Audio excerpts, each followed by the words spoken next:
Uncle Sam with music and the truth until dawn. Right now, I got a few words for some of our brothers and sisters in the occupied zone. The chair is against the walls. The chair is against the walls. John has a long mustache. John has a long mustache. It's 12 o'clock, Americans, another day closer to victory. And for all of you out there on or behind the lines, this is your song. And welcome everybody to the Daily Gun Show. Come be live every weeknight, right on the dot at midnight Eastern, every single night.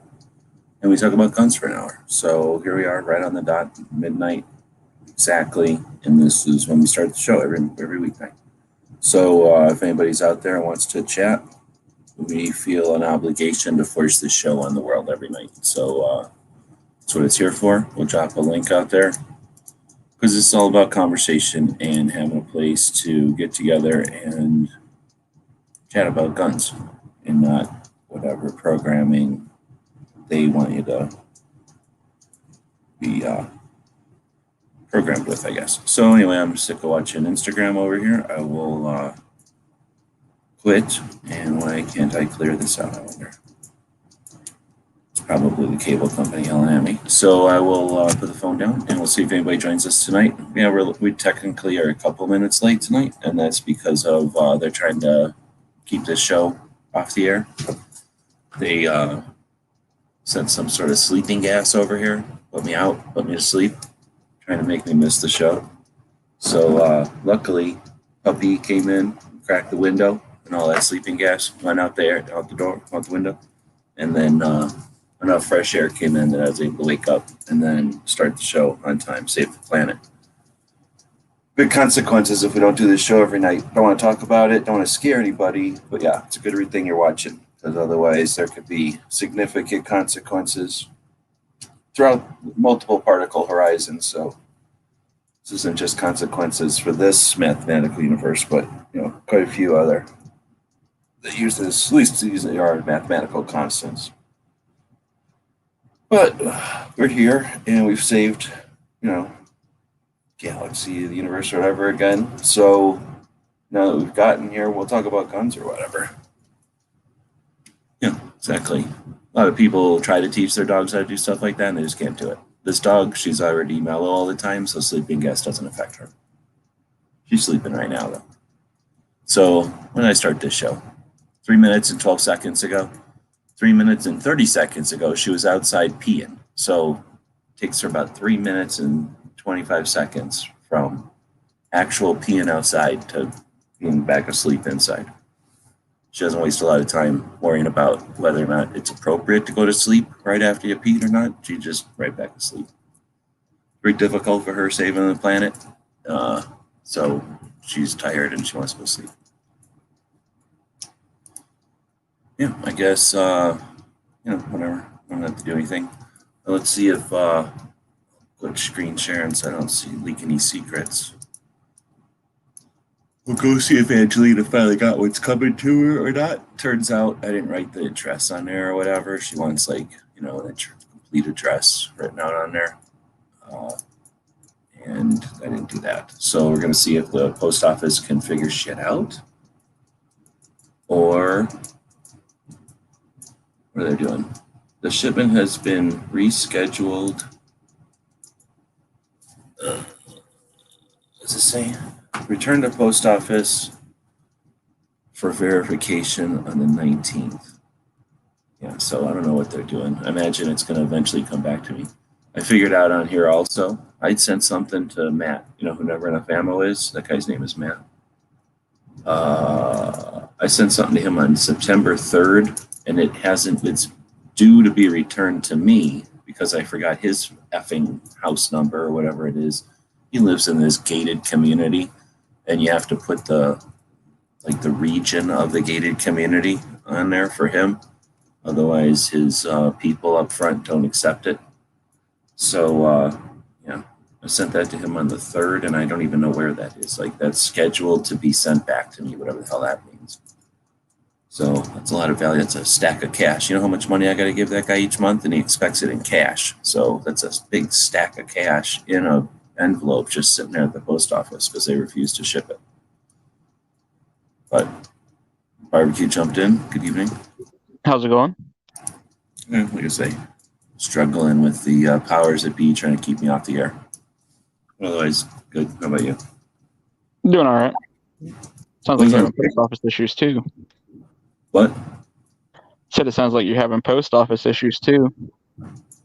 No, I just didn't write actual complete addresses on things, and then they refuse to, deliver them because they don't know where or whatever. It's that kind of thing. It's not like it's my problem. It's not their problem. We're going to blame Bloomberg for this. Perfect.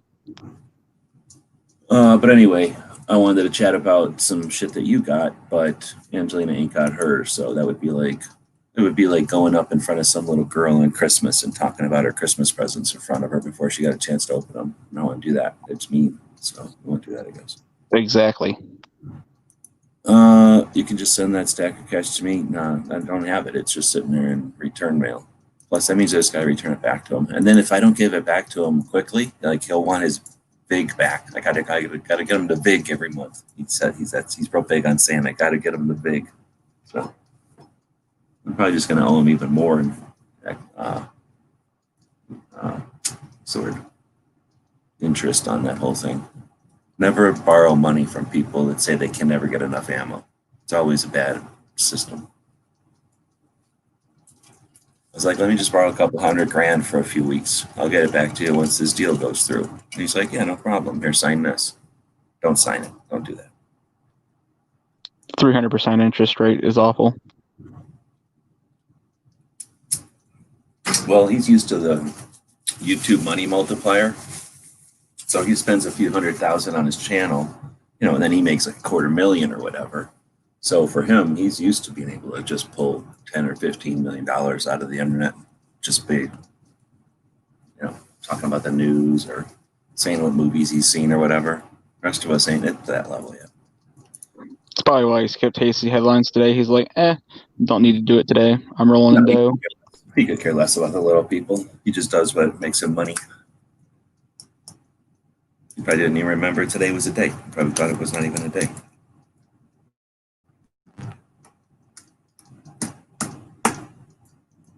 You never trust anybody that does videos in a quote-unquote studio, because most of the time that's just one of the rooms in their private yachts or planes or something, and they could be anywhere in the world filming that. Yep. Well, I'm in my basement. Yeah, right. Bullshit. All that YouTube money making you be able to have a separate little office, as they like to call it, or studio. You've ever seen those really big vans or really big buses that are really RVs inside? That's what they'll do. They'll carry one of them around as a studio behind their plane or their fancier RV.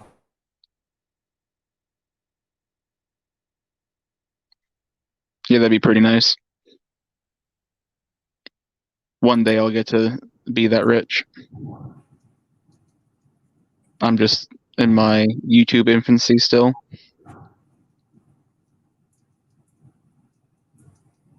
All right, well, so I don't know if anybody's going to show up because of the time switch or whatever. Everybody set their clocks way ahead this evening, so they're probably not even on time. You got anything you want to chat about or whatnot? No, I don't have anything.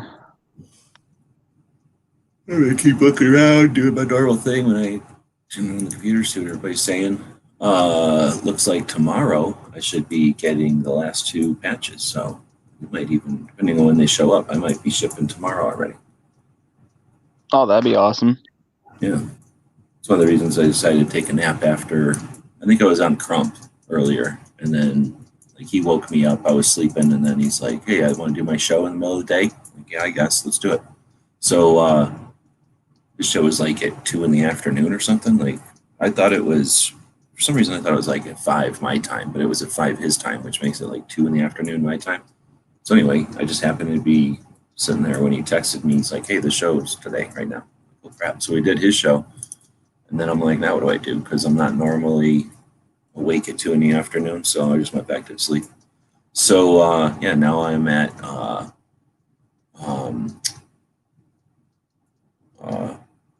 it's not really morning. I'll probably sleep again. But anyway, I'll definitely be well rested for tomorrow. But anyway, I figured instead of just sitting here working on projects or something, I'd get some extra sleep so I can get ready for tomorrow. Hopefully it'll show up right in the morning. You never really know. Yeah, I can't imagine. You got what, 400 some people that threw money at the project that you got to send stuff to now? Yeah, so maybe 50% bigger than the biggest one I've done before. So not like it's, way out of control, but it'll definitely be a day's worth of stuff in envelopes and whatnot. I'm gonna probably, well, I don't think it'll hurt anybody's feelings if I start printing off shipping envelopes or shipping. You know how when you ship them, it sends an email. It says, "Hey, you got a shipment coming." I think it sends an email, right? You get a tracking thing or something. Yeah. So people might get those a bit earlier. There'll be a day or two before they actually ship. Potentially, if I start printing them tonight, let's say, which I might, because then that's the thing is when there's a lot of stuff to do, you just got to do it in batches. So you got to wait, obviously, for everything to get here before you can start stuffing envelopes. But like this, if I know the last thing is coming, I could probably do okay just starting to print out shipping labels. Because anyway, once you get a whole bunch of envelope stuff, then you got to print out envelopes and stick them on there. And now what's the word? Like now your weakest link in the chain is how long it takes to print or something. There's always going to be a weakest link, and usually it's the printing. So I've always had printers, though, that could barely keep up. I suspect this printer don't really have that problem. So I don't know. I've been thinking of a couple of different ways to do it. I'm thinking another way to do it is to, instead of doing each one at a time, download the images of the shipping labels and print them as images as opposed to, well, I mean, they're always images, but, instead of each one, like I get your name and your address and I print your label and then I go to the next person's and print that. If I just create a bunch of images of all those printing labels and then later print 2 at a time, that might do something like that and see if that is quicker. Because I think if I can figure that out, I might be able to just select, let's say 20 pictures of printing labels and tell it print these and then walk away from the printer as it just kicks them out. That makes sense. So I don't know if that'll be faster or not. I mean, it's still going to take whatever time it takes to print a label, and it's still going to take whatever time it takes to set up everybody's address. And that's the worst part. Like on the store, when you order something from the store, it just automatically goes to the shipping place. But in Patreon, you have to basically set up a shipping label for everybody. That's sort of annoying. So that'll take some time. That'll actually take probably as much time as stuff in an envelope now that I'm thinking about it. So that mechanics of it there might take a little while. I might see if I can bring somebody to help me out with some of the button pushing and the mouse clicking. But that's the problem. You get distracted and you click a mouse button wrong, and now you printed 2 labels to the same guy, and some lady's not going to get hers because you think you did one for her and him, and you really just did 2 for him or vice versa, right? So that kind of weird stuff can happen. And then you end up with somebody who gets 2, and they're not necessarily going to go, "Hey, I got 2. Let me spend money to send it back to you," right? That's not their responsibility. So basically, you end up with like 3 people at the end that are like, "Hey, I didn't get any." Shit. And then you go look for it, and yeah, sure enough, they never even got one. So what the hell? Something happened. And that's bad enough when there's one person trying to keep track of what they're doing. But when you got multiple people in the mix, unless you're experienced doing it, I've had people that have helped me before, and they kind of get used to the, I guess, focus. Like you got to pay attention to certain things really good because that, otherwise. But I don't have a lot of people that have done that. I don't do this that often.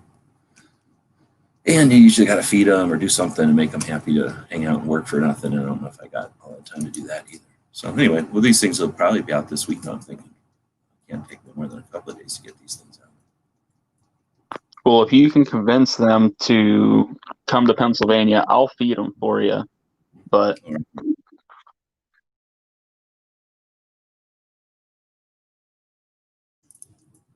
I went to Pennsylvania twice in the last, 3 times? No, just twice in the last couple of tours. Although went into Pennsylvania 3 times. So like went across Pennsylvania to New York. I guess technically came back out into Pennsylvania and down, and then came back out into Pennsylvania and across. So I guess that trip I was in Pennsylvania 3 times technically. And then the last time coming back from DC, went up through there to get to Ohio and stuff. So I don't mind Pennsylvania. I don't know. I'd rather go back and spend some time though. It seems like an interesting state. I've only ever driven through it, so I suspect how big it is and how wooded it is. There's got to be some fun to be had there, but I've never actually spent any time there. I don't even think. I guess I must have gone to Gettysburg and whatever other Civil War battlefields I must have been to, but that was when I was a little and I didn't remember nothing. Yeah, Pennsylvania, I think 2/3 of it is covered in woods still.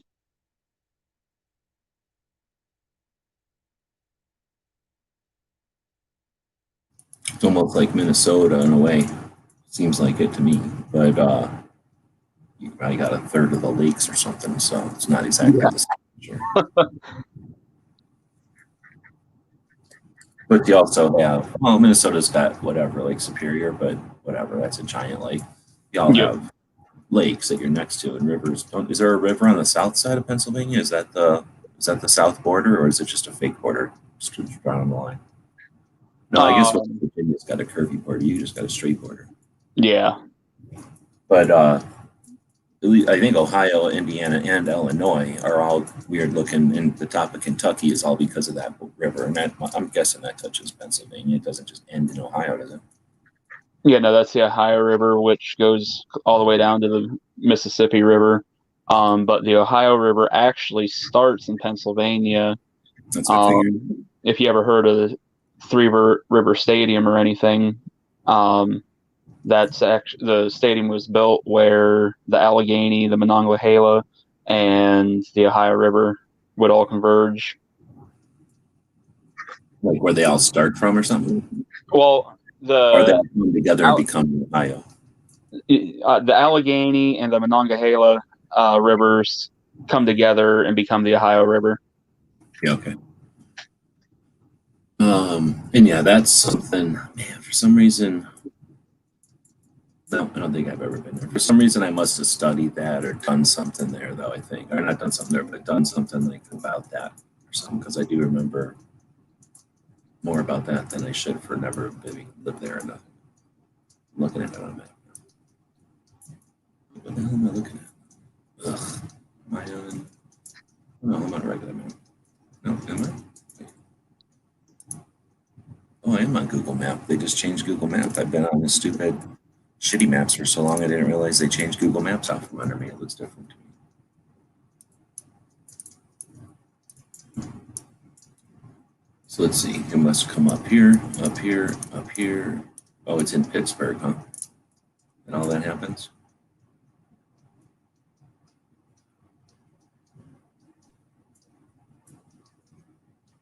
Yeah.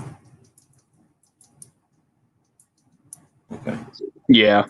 Well, that's interesting. So I knew about Pittsburgh, but for some reason, I guess I thought Pittsburgh was way closer to the big river, big lake, and that when I seen pictures of the rivers, I just assumed it was some river that went to Erie so that it could get out to the ocean. I didn't realize it was the Ohio River, and it goes north. Yep. You'd think it would be worth it with all the money that was in Pittsburgh. You'd think it would have been worth it to cut what do they call that, like a canal or whatever, across here, so that you didn't, because it looks like a long way to go north to get down to Ohio.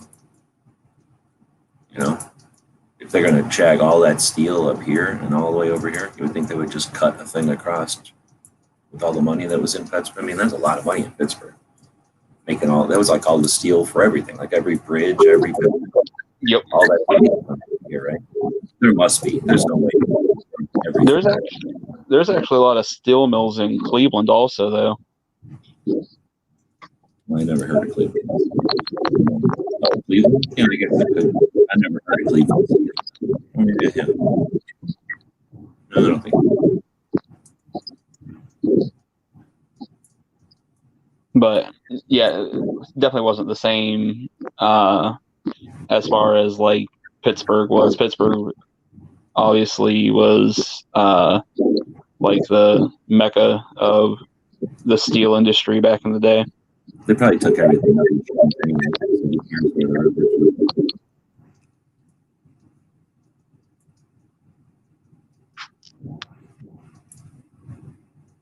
Yeah, they changed Google Maps around. It looks a lot different to me. don't know if I like it or not. I think what it is they've added more detail or something. Like before, you'd only see Oklahoma City and Dallas or something, and now you're seeing a lot more small stuff at scale.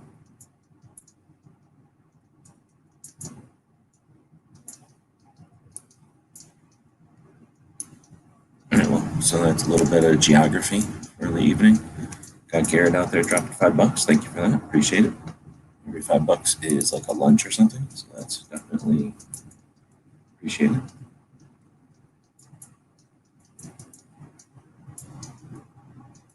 They changed their color schemes or something around too. It looks a lot more like Apple's version of the map.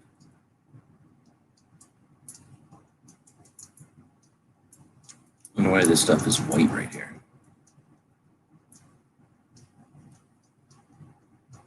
Private land, maybe? I'm not sure. So I'm going to go up here. I'm going to flip it to this. And then, so this is Tucson, and that's Phoenix. And then halfway between them about is where 8 goes across to Yuma and over to San Diego. So this big gray area is all, I'm pretty sure that's the Yuma. Like if you fly, that's where they fly around dropping. Yeah, that's where they fly around dropping bombs and stuff, like the Marines. And other people, maybe the Air Force, fly around in here. Like you don't want to fly in that area, I think. It seems pretty big. But this is definitely all reservation down here. Tohoto O'odham is and the reservation actually goes down into Mexico. And Oregon Pipe is a national monument. So monuments, you're really not supposed to touch them. You can look at them, but you can't really do anything in a monument. So status that's like for endangered things and status for fragile places and things like that. So that's a very large area for preservation of the environment. It's got some cactuses that are unique or whatever. Not saguaros, they're more like these Oregon pipes, that's what they're called. They kind of are a real branchy looking cactus. Anyway, that was the makeup of this area. And then that's to give you some idea where we're looking at. I'm zooming into that place where the road between Phoenix and Tucson branches off and you can go over to California. And right at that area is one of the places that we all go shooting.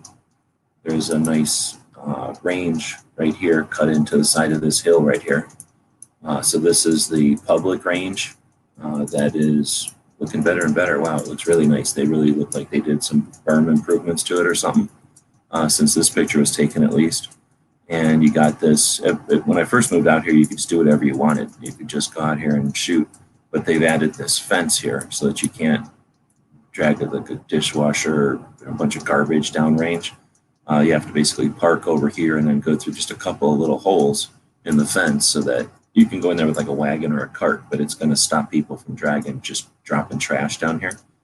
I don't know. What are you going to do? There's no range officers or nothing. It's just a place in the middle of nowhere here. You can see though it's got some roofs and some shade dealies on it. And it looks like since I've been out there, so I haven't been out there in a while, they created a remote-controlled airplane place. So this is a place where people can fly remote-controlled airplanes. And then this place, you could see it was right in the middle of a class. This is a law enforcement section. So this side of the range, there's a big berm, hill, whatever, area dividing the two here. If you pull in over here, this is for cops, and you have to have a key and get in here. This is locked up.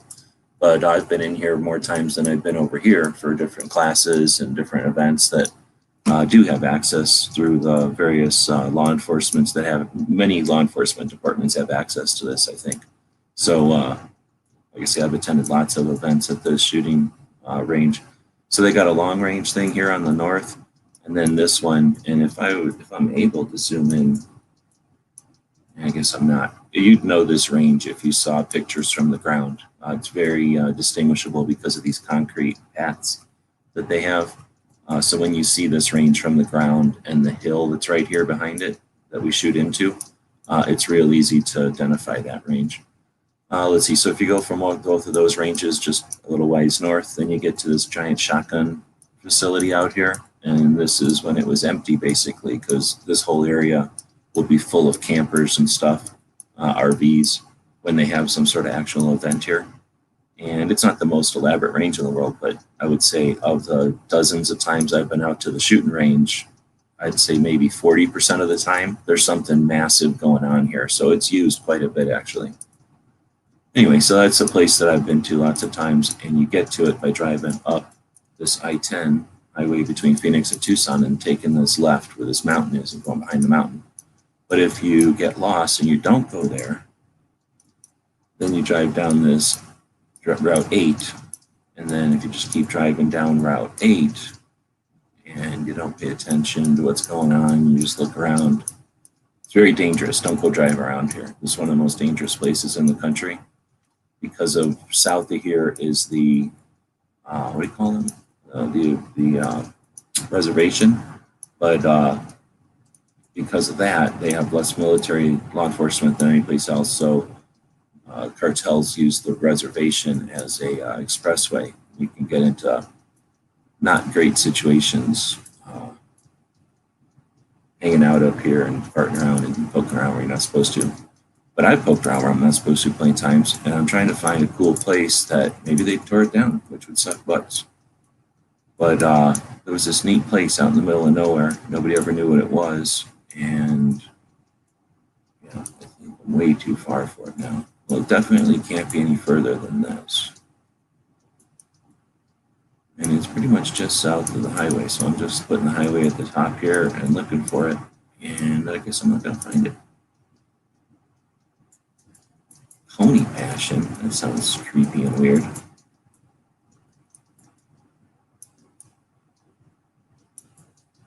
There's Ozzy out there. Outlaw was out there. Was on his show yesterday. Trump's today. Some kind of weird interview week for me. I don't know where everybody's like, can't be on the show. Man, is it farther down off the road? I don't know it. I don't think it is. I thought that you could see the freaking off ramp from there.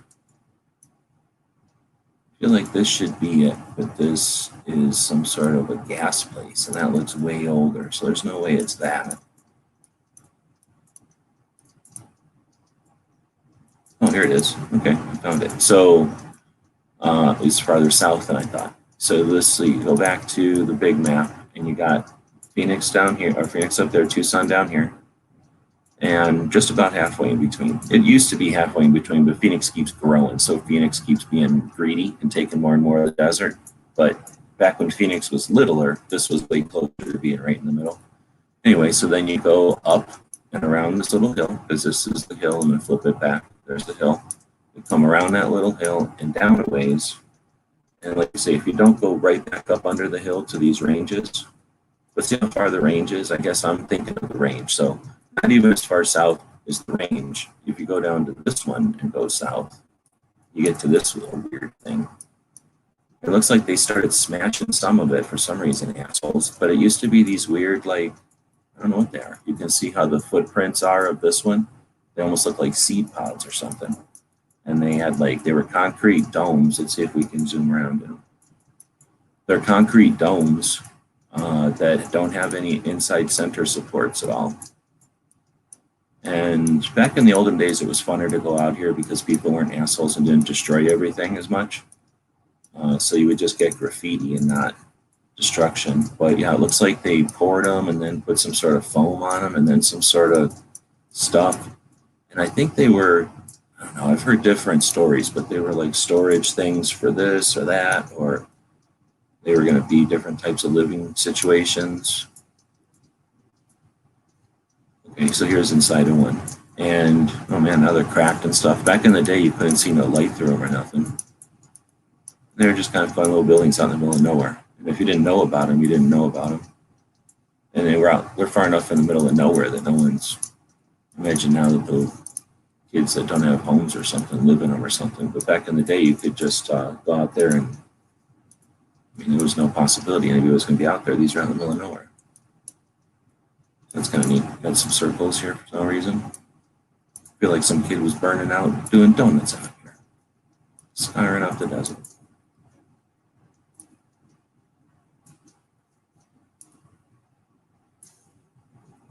Oh, some guy jumped on top of this one. So here's some of the culprits, legal trespassers in their little aircraft.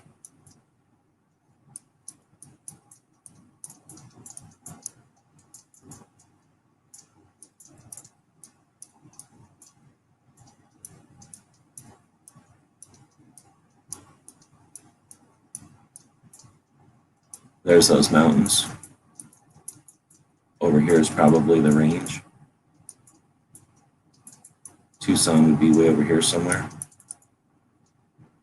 Let's see if you can see Picacho. No.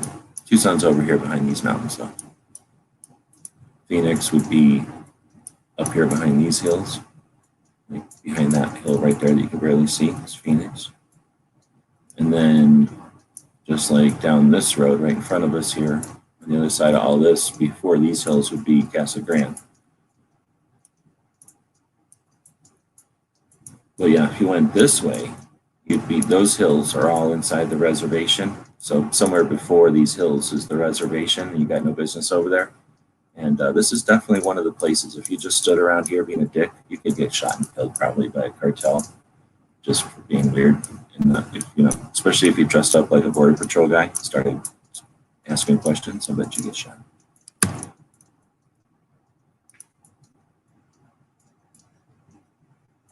From what I understand, they stand on the top of hills and shoot people that look like border patrol around here.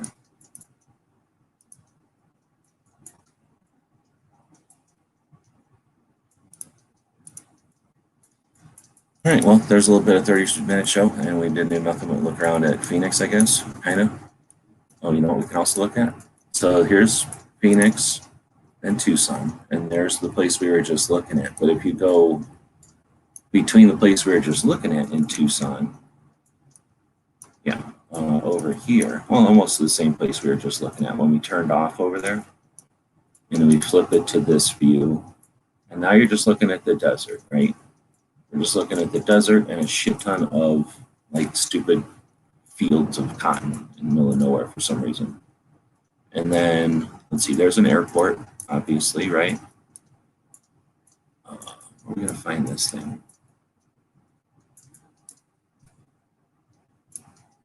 I thought it was,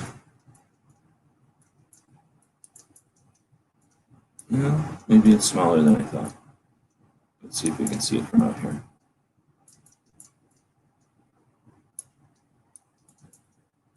That's Casa Grande. I don't think it was. Yeah, it must be smaller than I thought. There's some giant thing out here that China made that it looked a lot bigger whenever I looked at it, I guess. So where am I at again? There's 10. It must be over here somewhere. That's not very big. I was just zooming around like this one time, and I was like, what the hell is this? And I found this giant thing out in the middle of the desert. This doesn't look like it's in the middle of the desert. What is this? Rad landfill.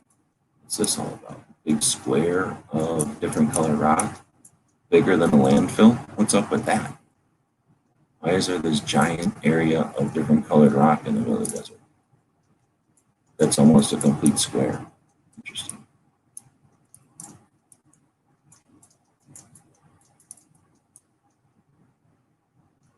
Huh, now I can't find it. I don't remember. I don't think it was. It was in the kind of the middle. Is this it? All right, there it is.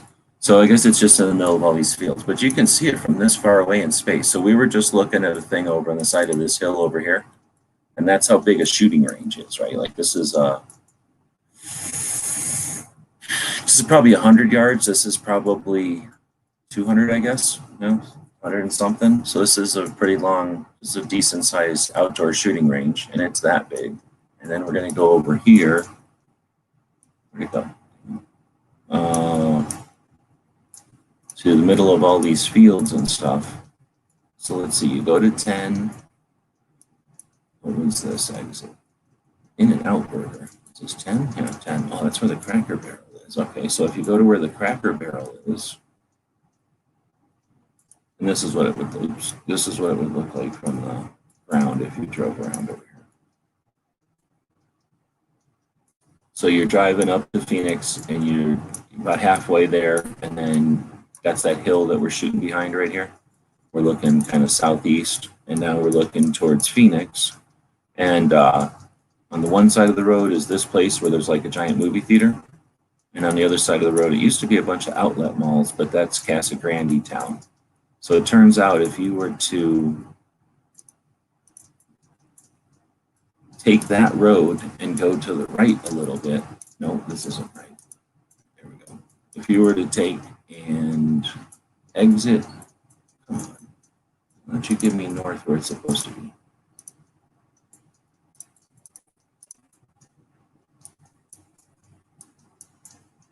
Okay, that's north where it's supposed to be. So if you, if you instead of going to the Walmart, go this way,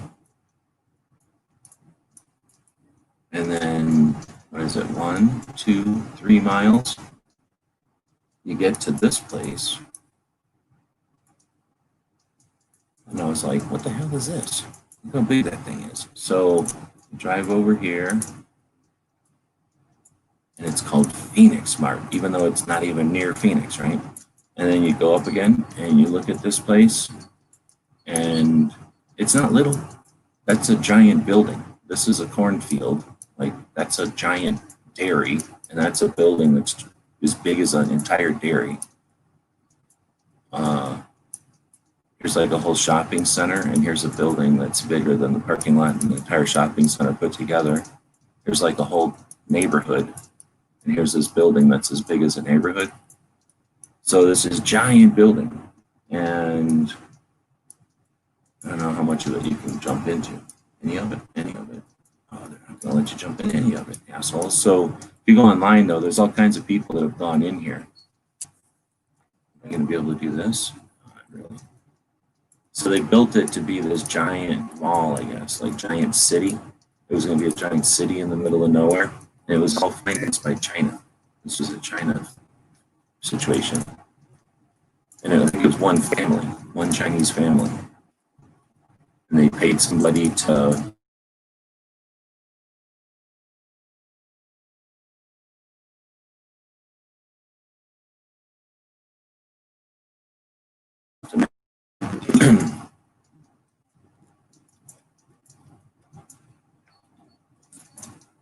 hello, is this still here?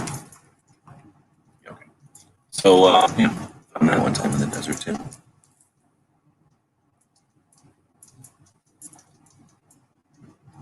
There's the curvature of the round earth.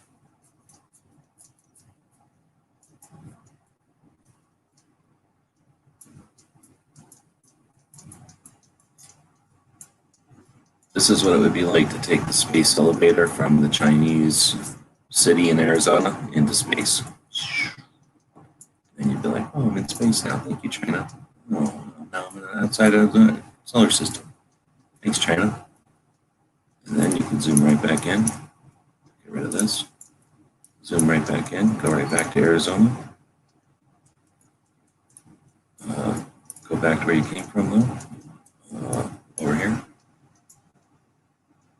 And then fly right back into your Chinese landing pad, wherever it went. Over here somewhere. Let's just say it's over here. You can just land at Chili's here. Get something to eat. Fly back out into space. Thanks, China. I'm in space again. Wait till the Earth spins around. Then go ahead and land somewhere in the Sudan. Have something to eat in this town, wherever it is. Oh, too bad, nothing there. Just landed in the middle of nowhere. That's what you get for landing in Sudan. All right, well, I guess this is it. So it's a pretty good show, all about guns. That's what you come for.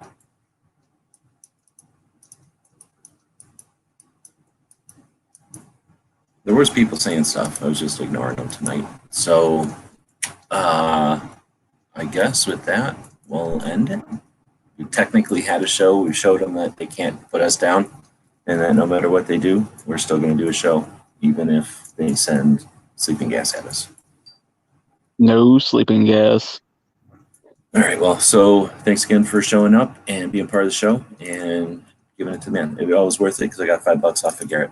So just paid for lunch tomorrow.